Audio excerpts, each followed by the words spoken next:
Hi hello friends, എല്ലാ കൂട്ടുകാർക്കും പുതിയൊരു റിവ്യൂയിലേക്ക് സ്വാഗതം. അപ്പം അങ്ങനെ നിഷയ്ക്ക് വലിയൊരു തിരിച്ചടി തന്നെ കിട്ടിയിരിക്കുകയാണ്. അങ്ങനെ നിഷയുടെ മനോഹറിന്റെ വിവാഹം കഴിഞ്ഞു. അങ്ങനെ വിവാഹം കഴിഞ്ഞ് പോകുമ്പോഴേക്കും തീർച്ചയായിട്ടും മനോഹർ വീട്ടിലേക്ക് കൊണ്ടുപോകുമ്പോൾ അവിടെ വാടകയ്ക്ക് എടുത്ത വലിയൊരു ബംഗ്ലാവ് ഉണ്ടല്ലോ, അത് കാണുന്ന നിഷയ്ക്ക് ഭയങ്കര അഹങ്കാരം ഒന്നും കൂടി തലയിൽ കയറും കേട്ടോ. ഈശ്വര, എന്ത് വലിയ വീട്, അത് കൊട്ടാരം പോലെ ഉണ്ടെന്ന് പറയുമ്പോൾ ഇങ്ങനത്തെ കുറേ വീട് പല രാജ്യങ്ങളിലുണ്ടെന്നൊക്കെ മനോഹർ പറയും. അതിനുശേഷം പിന്നെ അവിടെ ഫസ്റ്റ് നൈറ്റ് ആയി, അവരുടെ ഹണിമൂൺ ട്രിപ്പായി.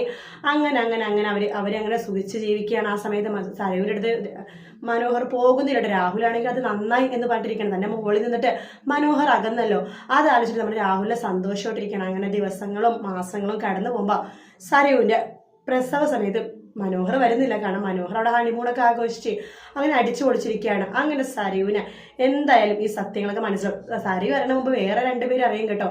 വേറെ ആരുമില്ല, കിരണും കല്യാണി. അവരറിയുമ്പോൾ രാഹുലിനെ തന്നെ കുറ്റപ്പെടുത്തുള്ളൂ. കാരണം വെച്ചാൽ രാഹുൽ ഒരുപാട് തെറ്റ് ചെയ്തിട്ടുണ്ട്.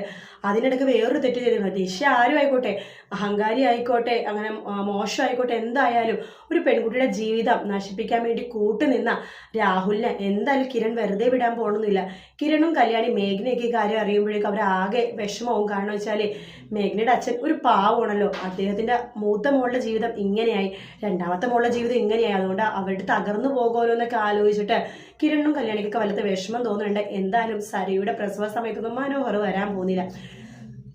പിന്നെ ഇന്നത്തെ പ്രൊമോയിൽ മിക്കവാറും കാണിക്കാൻ പോകുന്നത് മനോഹർ ആ പെണ്ണായിട്ട് ഹണിമൂണൊക്കെ ആഘോഷിക്കുന്ന സമയത്ത് ഇവിടെ സരയും മിക്കവാറും പ്രസവ സമയമൊക്കെ ആയിട്ടുണ്ടെന്ന്. കാരണം സരി 2 ദിവസമായിട്ട് നിങ്ങൾ ശ്രദ്ധിച്ചിട്ടുണ്ടെങ്കിൽ അറിയാം, 2 ദിവസമായിട്ട് പെട്ടെന്ന് സരുവിന് വയറൊക്കെ വെച്ചിട്ടുണ്ട്. അതായത് പ്രസവം പെട്ടെന്ന് കാണിക്കാൻ വേണ്ടിയിട്ടായിരിക്കും. അപ്പോഴല്ലേ ആ സസ്പെൻസും അതുപോലെ തന്നെ ത്രില്ലിംഗ് ആയിട്ടുള്ള എപ്പിസോഡ്സ് ഒക്കെ കാണിക്കാൻ പറ്റുള്ളൂ. എന്തായാലും സരുവിനെയും അതുപോലെ തന്നെ നിഷയ്ക്കും രണ്ടുപേർക്കും തിരിച്ചടി കിട്ടിക്കഴിഞ്ഞു. കാത്തിരുന്ന് കാണാം. വീഡിയോ ഇഷ്ടപ്പെട്ടെങ്കിൽ ലൈക്ക് ചെയ്യാൻ മറക്കരുത്, സബ്സ്ക്രൈബ് ചെയ്യുക. മറ്റൊരു വീഡിയോ ആയിട്ട് വീണ്ടും കാണാം. Take care, bye bye.